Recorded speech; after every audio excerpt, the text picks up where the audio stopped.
We are more than halfway through a series on the theme of redemption. Redemption is when you take back what is rightfully yours. When something is lost or enslaved by another and you get it back, it has been redeemed. In the story of the Bible, we belong to God, but we've been enslaved by death. God wants to take us back. Now, in order for any redemption to take place, it usually costs something, like a payment called a redemption price. But not always. There are times when either God or someone will do an act of redemption, and there's no value exchange mentioned or highlighted. In those cases, the words for redeem almost just become synonymous for rescue, release. And that's what we're going to see here in the Psalms. In the scroll of Psalms, the word redemption often takes on this more general meaning of liberation or rescue or salvation. And it's always connected to Israel's most foundational redemption story. That past redemption, that repossession of Israel, provides a model or a template for a future hoped-for redemption on the other side of exile. A lot of the poems in the Psalms are written by King David, and he uses redemption language all the time.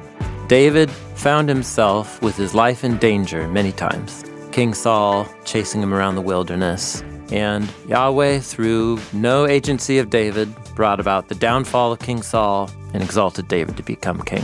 When David looks back on that in the Psalms, he will describe that with, "You rescued me, you brought me out of the pit, you redeemed me."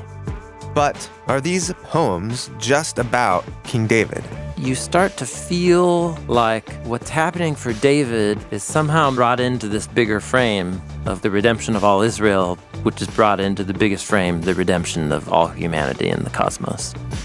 In Psalm 49, we get to a psalm by the sons of Korah, who show us how cosmic this redemption will get, how God will rescue the poor and redeem us from the grave itself, that is, from Sheol. And this is the earliest language in the Bible for the hope of resurrection. The poet is bringing comfort to the oppressed poor by saying, the people who neglect and oppress you, who have all the wealth, death will be their shepherd. But the upright, they will be the ones to rule when God redeems their life from the hand of Sheol. Today, Tim Mackey and I discuss the theme of redemption in Psalms, which prepares the way for how the word redemption gets picked up in the New Testament. Thanks for joining us. Here we go.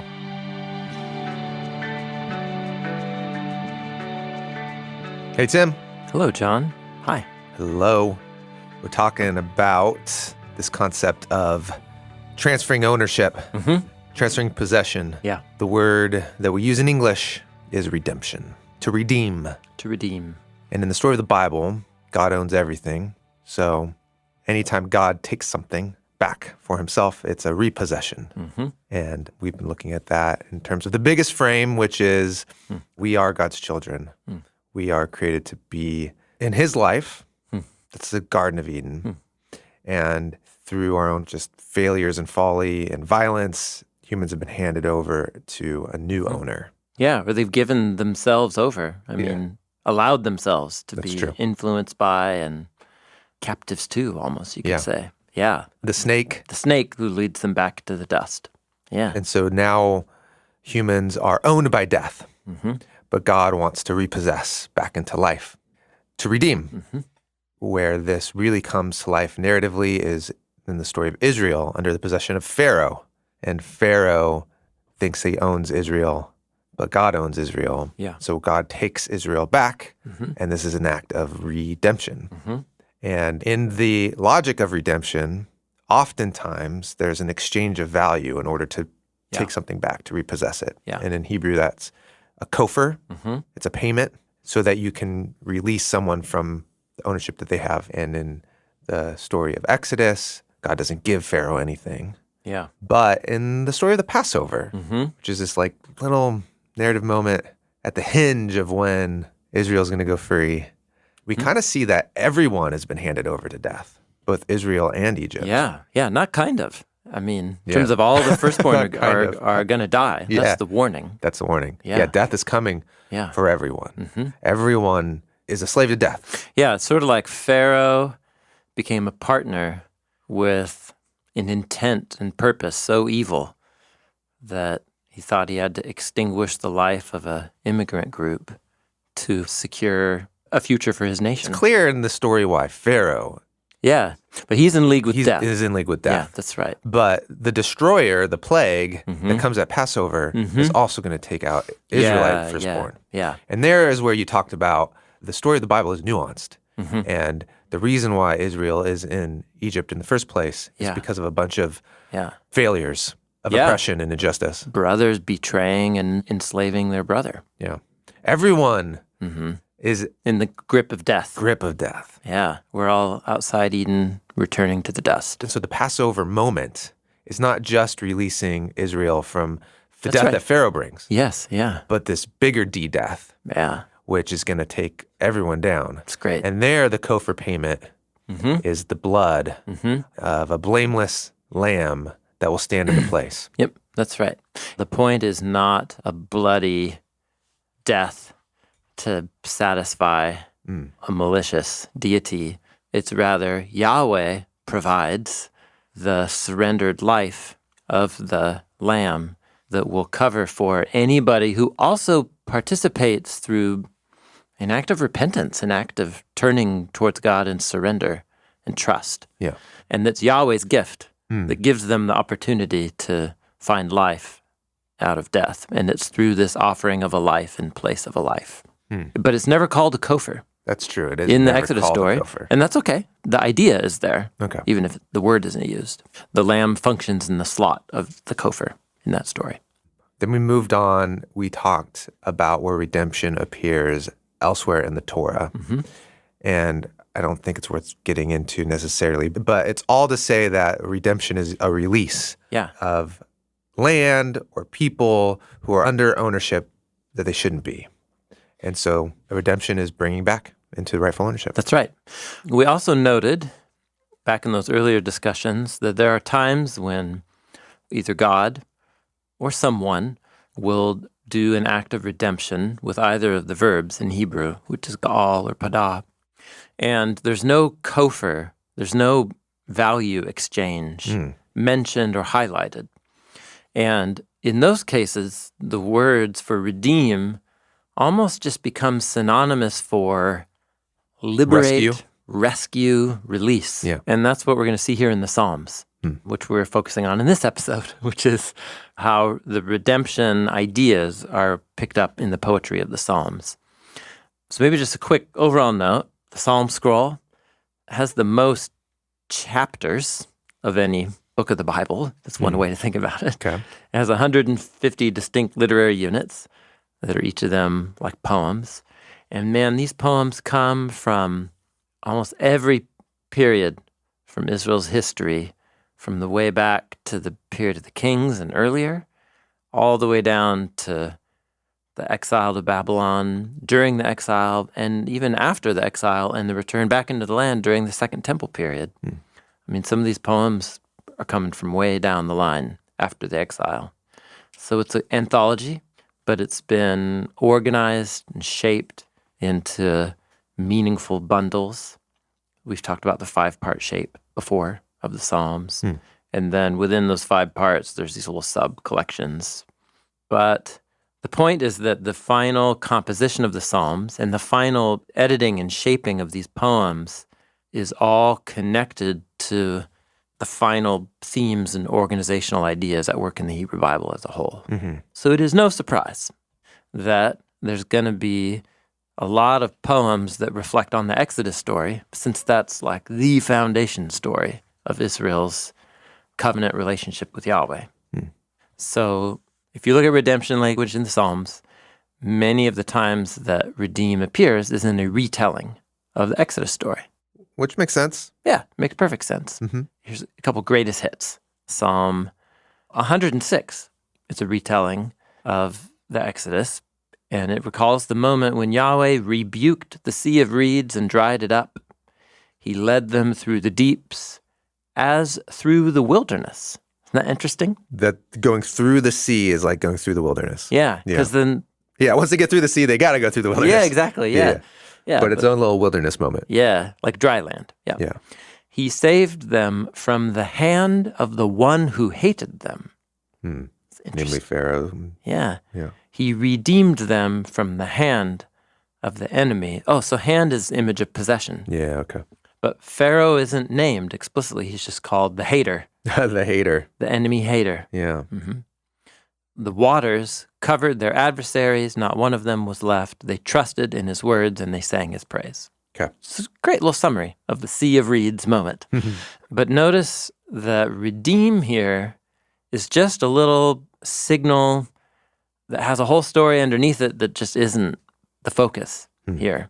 Yeah. So you're thinking of, okay, It could just be rescued. He saved them. yeah, it's functioning very similarly as just he set them free, and Yeah.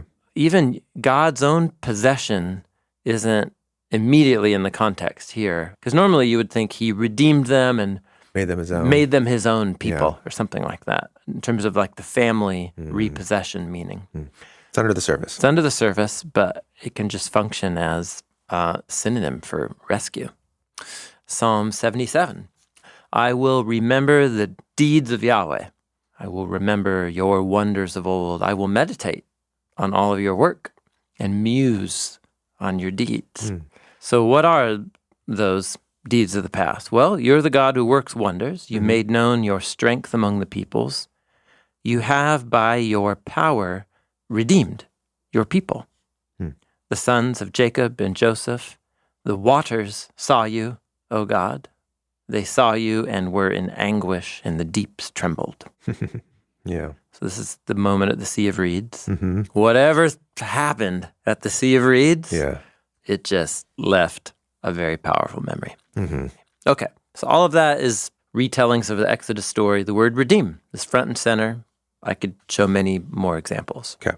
Just like in the book of Isaiah, that past redemption, that repossession of Israel, provides a model or a template for a future hoped for redemption on the other side of the exile. Okay. So that's what we're going to look at next.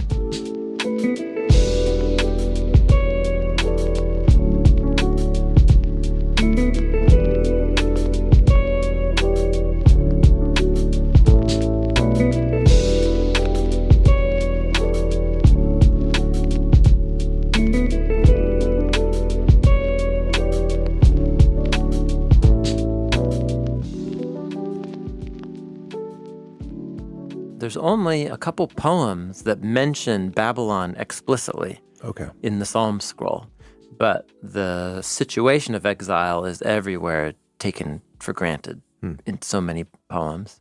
Actually, one is the well-known Psalm 137, by the rivers of Babylon. We sat and wept when we remembered Zion. We hung our harps upon the willow trees, and our tormentors demanded, saying, sing us one of your songs of Zion. Kind of rubbing it in. Yeah. So that poem clearly is like written by somebody who had to endure a lot of pain and trauma and shame as a forced migrant in Babylon. So a number of poems present themselves as coming from that situation of pain. For example, Psalm 44 opens by saying, O God, we heard with our ears what our fathers told us, the work that you did in their days, in the days of old. And then it goes on to talk about the Exodus story and then God bringing Israel into the Promised Land under the days of Joshua and protecting them from all the aggressive attackers and the Canaanites and so on.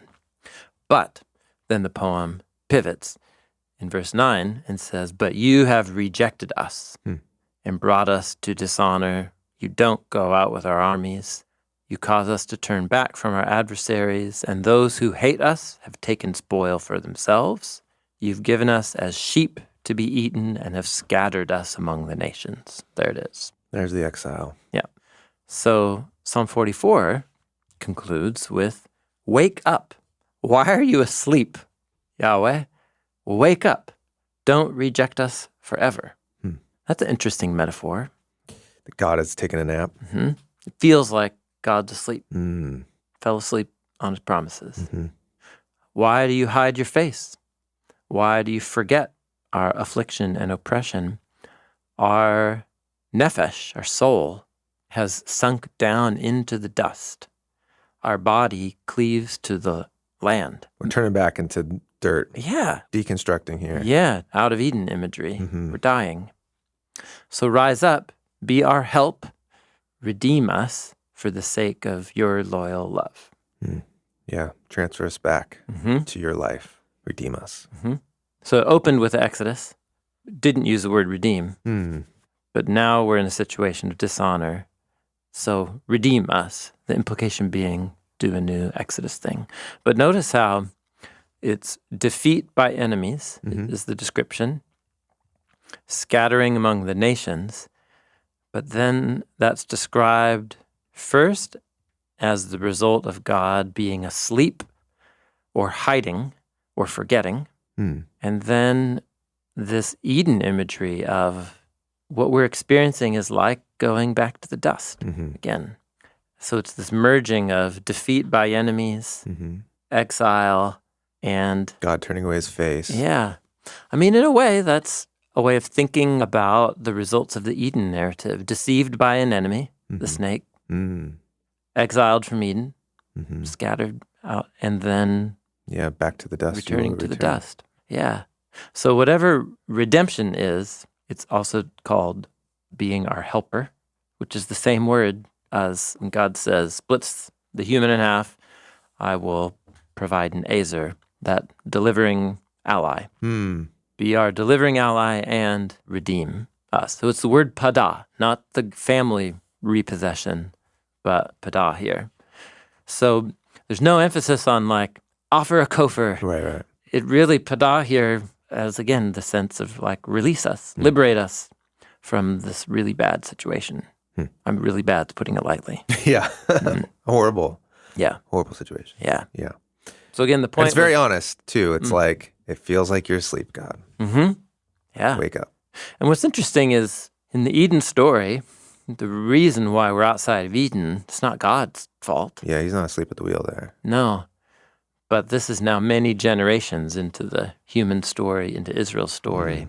We don't know how many decades into Babylonian exile. Yeah. And it can sure feel like God's asleep. So the point is that linkage between the past redemption and the hope for a future redemption. And that future redemption can also be just synonymous with being rescued. Yeah, that's right. Yeah, that's right. In fact, Psalm 106 and 107 are a great example where you can see Psalms having been edited and arranged in a specific order. So Psalm 105 and 106 are this twin retelling of Israel's story. 105 is from a pretty hopeful angle. 106 is really exposing Israel's failures as covenant partners, ending in exile. And so Psalm 106 ends with these lines right here. Save us, O Lord our God, gather us from among the nations. Fairly clear posture of... Yeah, we're in exile. Come and get us. Save us and gather us in order to give thanks to your holy name and glory in your praise. So save us so that we can thank you. Would you like there to be some people in the world who say thank you all the time? You could consider rescuing us and gathering us up. So that's how Psalm 106 ends. Okay. Psalm 107 begins, Oh, give thanks to the Lord. Here's the thanks. For he is good. His loyal love is forever. Let the redeemed of Yahweh say this. Yeah.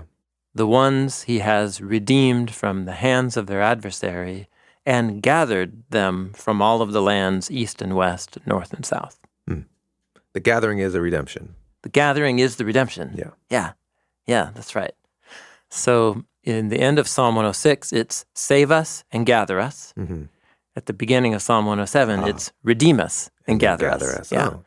So someone has knit the end of Psalm 106 real closely together with the beginning of Psalm 107. Yeah. Psalm 107 is offered as a example of the kind of thanksgiving that the redeemed ones will give back to God. But specifically, the way that the word rescue or save, it's yasha, it's the root of Jesus' name, becomes like a synonym for ga'al, to redeem. Yeah, and that makes sense because a redemption is a rescue, but the focus is on the transfer of ownership. That's right. Okay. That's right. So, 2 poems I now want to put in front of us that highlight 2 themes in the Psalms that we've kind of already been hinting at. One is there's a really strong connection to David in the Psalm scroll. He's mentioned in over 70 of the poems. But the question is, well, what's the significance of having so many Psalms of David? Is it just like, it's cool, he's inspiring? He's inspired many poets. Yeah. He was responsible for bringing the ark to Jerusalem, and that's where the temple was built, and that's had a lot of implications for Israel's history and human history. Or is there something more? So here's something very interesting about the poems about David. There are many poems connected to David that speak in the first person about me, my, oh God, what you do for me. But then you start to feel like what's happening for David is also a poem about like all Israel at the same time. And then sometimes that is made explicit. Okay. So there was a past redemption. There is a hoped for future redemption that's synonymous with being saved. And then there is what you could say an individual redemption of the poet, who in many cases is David. But that individual's redemption and the story told in a particular poem about David is somehow brought into this bigger frame of like the redemption of all Israel, which is brought into the biggest frame, the redemption of like all humanity in the cosmos. Is this becoming predictable now? Or familiar? It should be becoming familiar. It is more familiar, for sure. I think these are the kind of things that would be just confounding, though, before. Like, wait, are you talking about David or not? Like, because it seems like a problem. Which is it? And then to realize, like, biblical authors are doing this on purpose. Yeah. They're saying, yes, David's life, David as a character, is now a way for us to think about something bigger. Yeah, that's right. All Israel's story and all humanity's story. So Psalm 25 is a great place where this individual David, but somehow about all Israel interplay is going on here. So what's cool about Psalm 25 also is that it is an alphabet poem, which means that every preceding line of the poem begins with the next Hebrew letter of the alphabet going through all the way for 22 lines, which also has all sorts of other cool dynamics going on. But it's framed from the beginning. It's given a superscription, a psalm, Le David. And it begins, to you, O Lord, I lift up my nefesh, my very life being. O my God, in you I trust. Don't let me be ashamed. Don't let my enemies exult over me. Indeed, none of those who wait for you will be ashamed. Those who deal treacherously without cause will be ashamed. So he's got enemies. The first one was Saul, was like the king of his own people. And then all kinds of other like kings and tribal chieftains and Amalekites and that kind of thing. So this is just a snapshot from a moment, we don't know when, but we're to imagine David in one of those scenarios where his life was at risk. He was running, he was in a battle, and he's calling out to God. Verse 4, make me know your ways, O Lord. Teach me your paths. Lead me in your truth. Teach me, you are the God of my rescue. I'm going to wait for you all day long. Remember your compassion and loyal love. That sounds like what God said to Moses at Mount Sinai. Yahweh, Yahweh, abounding. Compassionate and gracious. Yep. Abounding in loyal love and faithfulness. Ooh, your compassion and loyal love have been from ancient times. Don't remember the sins of my youth or my transgressions. David made a lot of mistakes. But according to your loyal love, remember me for your goodness' sake. So up to this point, you're like, yeah, man, this fits. Yeah, David could have totally been singing this on many a day. Yes, yeah.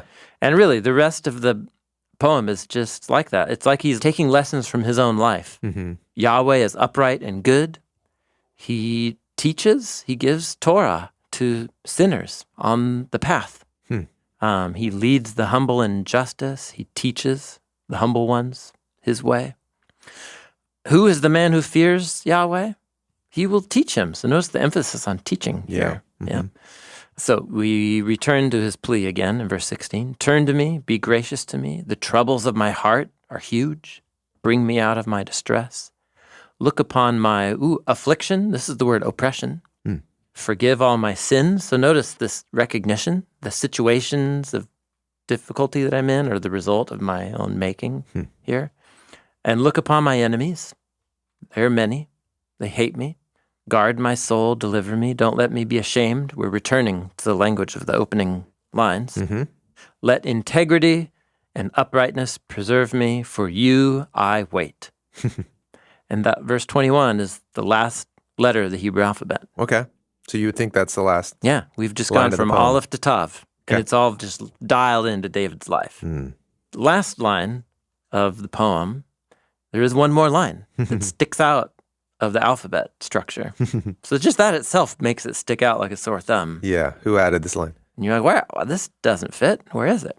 And what it says is, redeem Israel, O God, out from all of its troubles. And this word troubles is a synonym and related to all these words of distress and trouble from up earlier in the poem. Redeem Israel. Israel. Yeah. So let's just sit with that. It's an alphabet poem. Okay. It's a clear final line that doesn't fit. Yeah. It's as clear It as could be. seems like someone added that line to be like, when I read this poem, I reflect on the fact that I'm not David, but man, the situation we're in is a lot like David. Yeah. So my response to this poem isn't redeem David. Yeah. David's gone. Yeah. You know, it's redeem us, Israel. Yeah. Yeah. Yep. That's it. You got it. Yeah. That's it. So David here, in the shape of the Psalm scroll, has become, when we wrote the video for how to read the Psalms and how to read the Bible series, I think this was a line you came up with, or a phrase that in the Psalms, David is depicted as this figure of the past whose prayers become a model for later generations of Israel. And then we found this phrase together somehow, that David's like a prayer coach, which is cool. Yeah. Because then his life of prayer becomes a way for us to literally repeat his prayers, as his prayers were certainly resung in the temple and in Israel's liturgies, and that's how they ended up here. But now his prayers in the mouth of Israel's later descendants, it doesn't change their meaning, but it puts it in another context. Yeah. And Psalm 25 is a great example. Yeah. David's prayer can become the prayer of any generation of Israel. So there's many poems that do this. Take David's prayer and turn it into a template Yeah. of the thing we can pray for. Yeah.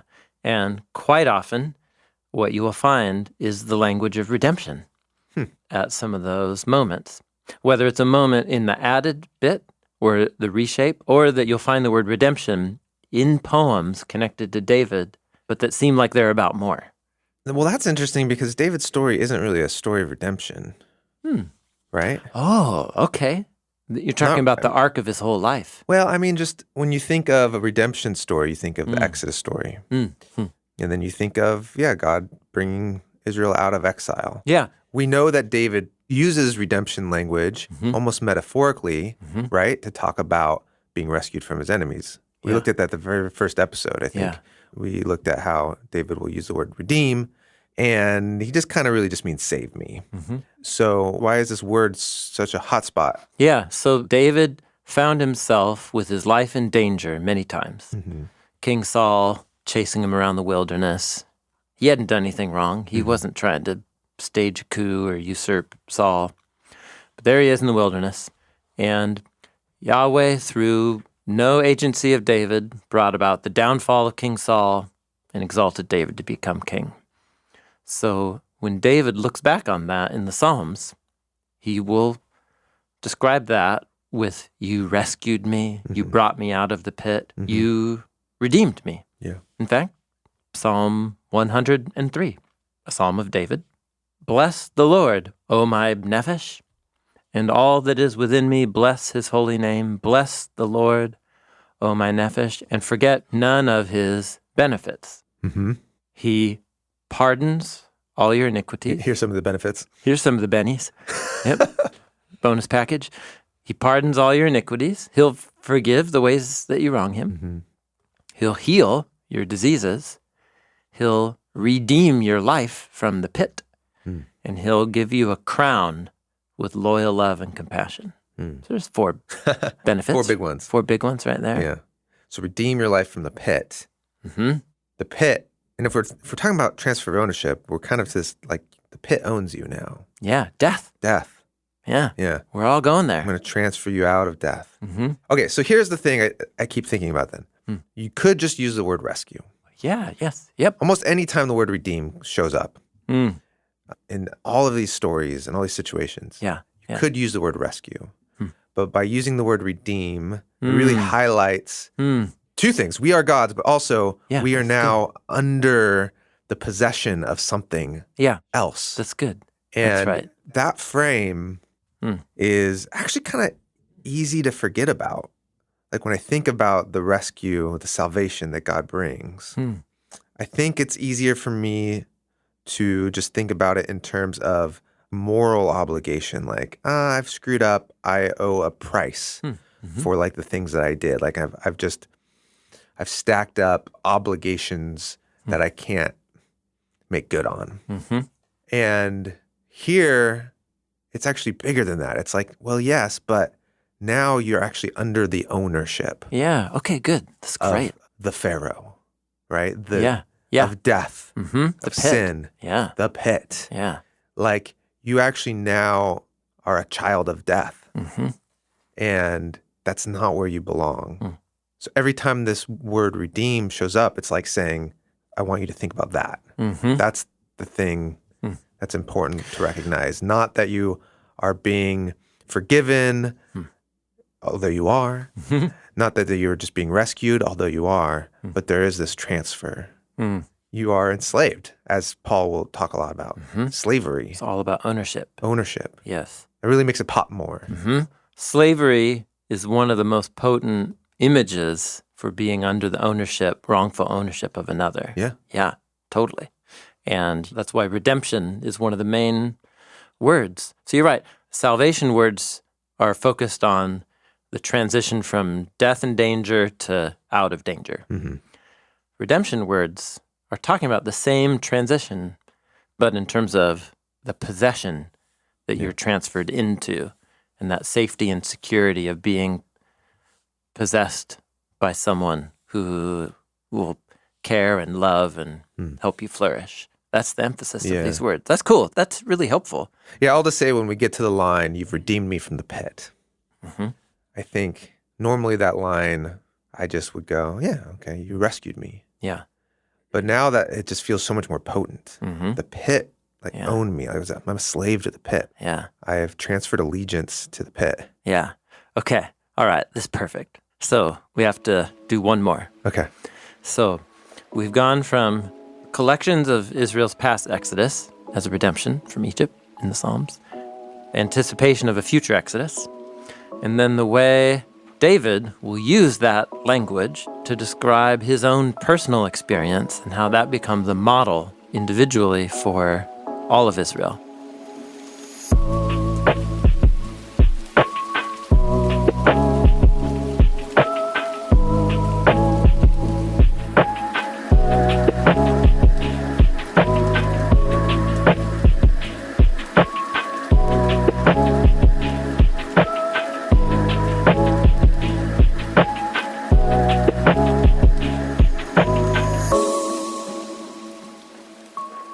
For the music director, from the sons of Korach, a psalm. This is a group of Levites that were songwriters in the temple. The sons of Korah. Yep. Listen to this, all you peoples, give ear, all you inhabitants of the world, both the low and the high, the rich and the poor, together my mouth will speak wisdom, and the meditations of my heart will be understanding. Why should I be afraid in times of calamity? Well, I can think of quite a few. Yeah. When Death being when the chief of iniquity, them. that's right.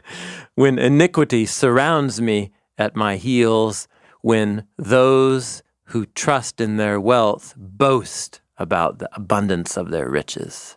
Why is that a calamity? Well, in the poet's day, if you are wealthy, most likely you got that money illegitimately. So those who have a lot of wealth in this poem are synonymous with the wicked and the oppressors. Okay.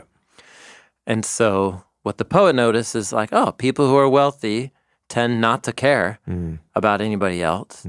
And they got that money in a wrong way. And it seems like they're doing great and everybody else is suffering. Okay. So what should I They're do? boasting. What should I do in that time of calamity? Yeah. Well, here's something to think about. Did you know that a human cannot redeem their brother? Well, yeah, you can. Right? That's the goel. Yeah, exactly. Yeah. Well, did you know that a human cannot give to God his brother's kofar? So redeem, not from like Debt slavery. debt slavery, redeem from death. What's the go for payment for that? Yeah. The redemption price, and this is a synonym for kofar, but it's from pada, the pigeon. Oh. The price of redeeming a life, a nefesh, costly. In fact, any price that you pay will always fail. And what would you give that type of redemption price for? So that your brother would stay alive forever and never see the pit. I see. I'm a slave to death. Mm-hmm. What's the kofar? What's the price to get me out of death? Mm-hmm. And if that could be paid, and if death no longer owns me, life, everlasting life. So it's all an answer to the question of when the wealthy seem to be doing great and everybody's dying around them and it's not fair, what reason do I have to trust God? And this thing about impossibility. And then this little meditation on, Yeah. well, death's the final answer. No one can get me out of death. And specifically buying. Yeah, no one can purchase. Yeah, you can't purchase eternal life. Yeah. So let's read again. So a human cannot redeem their brother From death. from death. They can't give God a ransom payment Yeah. To get free from death. to get free from dying because the ransom or redemption price for a human life, it's costly. It always fails. It could never keep a human alive forever. You can't buy your way out of death. So you see people who are wealthy and you think that that is keeping them from all of these problems. They're and, boasting in their wealth, but you know what your wealth can't do for you? Yeah. It can't buy you life. Yeah. So True life. Okay. the poet is bringing comfort to the oppressed poor by saying the people who neglect and oppress you, who have all the wealth, They're you know going to what? the pit. They're dying too. Yeah. In fact, their money seems to give them a leg up, but actually, their money's no good. The pit does not want their money. Yeah, pit doesn't care. So that's where the poem goes. Pit don't care. This meditation, the pit don't care. The meditation ends with verse 14 saying, like sheep, they are appointed for the grave. So they're like sheep being herded towards into a hole in the ground. Yeah. Death will be their shepherd. But the upright, they shall rule over them in the morning. Huh. Okay. The upright Will rule over these wealthy people the righteous in the morning. Rule over them. What morning are we talking about? In the morning. Yeah, and their form, that is the physical body of the wicked, will be for the grave to consume. They will have no habitation, but God will redeem my nefesh from the hand of the grave, the power of the grave, for he will take me. Yeah, this is like one of the moments in the Hebrew Bible that talks about this idea of resurrection. Yeah. This idea of something beyond the grave. Yeah, a rescue from the grave. And notice the transfer of possession is kind of The power of Sheol. from the power of Sheol. And Sheol is the grave. Yep, It's the pit. yep, yeah. And everyone's going there. Yeah, and it's the word hand, the hand of the grave. Ooh, the hand of the grave. So the grave's got me in its grip, Ooh, yeah. but God will redeem, that is, repossess me, Yeah. and he will take me. I will become his. He will make me his possession.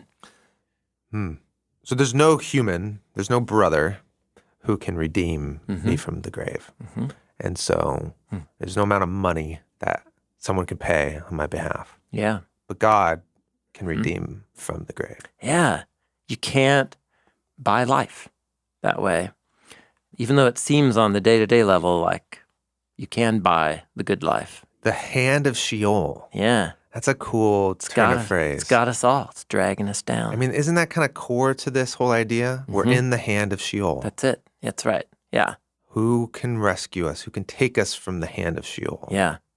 So on the largest frame, Psalm 49 kicks it out to, so we started with Israel in the hand of Pharaoh. Then we had David in the hand of Saul. And now we're thinking in analogy with both of those, humanity in the hand of the grave. Yeah. So the poet's trust here is that God can and will redeem my nephesh, and that it's impossible for one brother to buy with money an escape from the pit for his brother.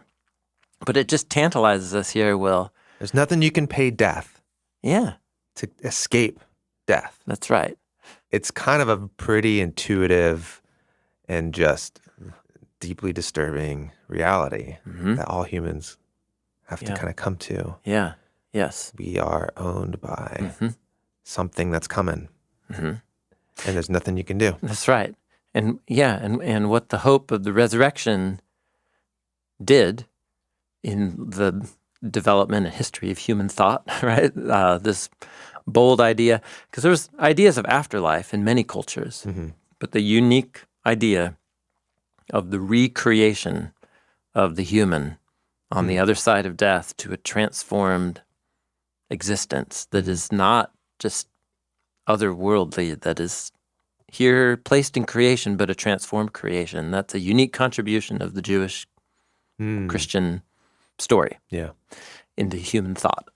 And what that does is it both acknowledges the inevitability of death, but also sees it as the test, as Jesus called it, like the fire, the purifying fires that are the gateway to a transformation into another mode of existence that has some sort of transphysical is the term that N.T. Wright puts to it. But all of that, the development of this idea, you're not avoiding death. The point is it's actually this enemy that God will overcome and use to initiate creation into the next phase of our existence. So it's both a defeating of death, but it's also acknowledging that it's coming for everyone. It's both a defeating of death. What's a defeating of death? Well, the fact that God can repossess people from the hand of the grave. Yeah. That's what Psalm 49 says. Yeah. The point here is that there is a morning coming in Psalm 49. Yeah, the morning. The morning. The upright will rule in the morning. And it will be a time when those who Easter are morning? ruled over in an unjust, oppressed way, Yeah. they will be the ones to rule. Yeah. And it's connected to the time when God redeems their life from the hand of Sheol Yeah. and transfers them into his possession. And if someone doesn't want to have God as their repossessor, but wants to try and repossess their own life, good luck with that. Yeah. So in the Psalm scroll, we've got the whole redemption package. You've got Yeah. past redemption, Yeah. the future redemption. You've got individual redemption and corporate redemption. And then here it's like humanity is connected into cosmic redemption with somehow rescued from death humans ruling in the morning. Yeah, You're ruling like, in the morning. Oh, so good. That's Yeah. got Genesis 1 and 2 written all over it. Yeah. Recovering what was lost in the exile from Eden. So really, we've just kind of sampled a few places in the Psalms. We could do this all day with lots of other Psalms, but I just wanted to kind of paint the portrait that the kaleidoscope of redemption that's all throughout the Hebrew Bible is kind of condensed in the Psalm scroll. It's kind of all like a one-stop shopping center for all your redemption needs. Okay. Yeah. Next Ooh. stop. We're going to turn into the New Testament. Okay. So we're going to see how redemption language and ideas were picked up and carried forward in the story of Jesus, specifically, in the Gospel of Luke. The Gospel of Luke has turned up the volume on redemption language in his account of Jesus more than Matthew, Mark, or John. It's a unique emphasis in Luke's retelling of Jesus' story. So we're going to look at that next. That's it for today's episode. Next week, we turn to the New Testament and we look at the theme of redemption in the Gospel of Luke. In the Gospel of Luke, Israel is waiting to be rescued and redeemed from Rome. But Jesus is pursuing a different type of redemption. Jesus is working on a more cosmic level, which doesn't mean it doesn't have political implications. He sees the enemy under the names of sin, the Satan, a spirit that affects our bodies so that they die, and the power of darkness. So this becomes Jesus and Luke's redefinition of redemption. Bible Project is a crowdfunded nonprofit, and we exist to help people experience the Bible as a unified story that leads to Jesus. And everything that we make is free because of the generous support of thousands of people just like you. Thank you so much for being a part of this with us. Hi, my name is Chris, and I am in Newburgh, Oregon. Hi, my name is Anne, and I'm from Wales in the United Kingdom. I first heard about the Bible Project a few years ago at our church. I use the Bible Project personally to brush up on concepts that I just need to revisit from time to time. And my favorite thing about the Bible Project is just how approachable it is as a tool for teaching the Bible. So I think my favorite thing is the fact that it gives that clarity of overview. It's a really great introduction. We believe that the Bible is a unified story that leads to Jesus. The Bible Project is a nonprofit funded by people like me. Find free videos, articles, podcasts, classes, and more at the Bible Project app and at BibleProject.com. Hey everyone, this is Connor. I'm part of the infrastructure team here at Bible Project. I've been working at the Bible Project for just over a year now, and in my role, I work on behind-the-scenes technology to support bringing content like this to you. There's a whole team of people that bring the podcast to life every week. For a full list of everyone who's involved, check out the show credits in the episode description wherever you stream the podcast and on our website. Cheers.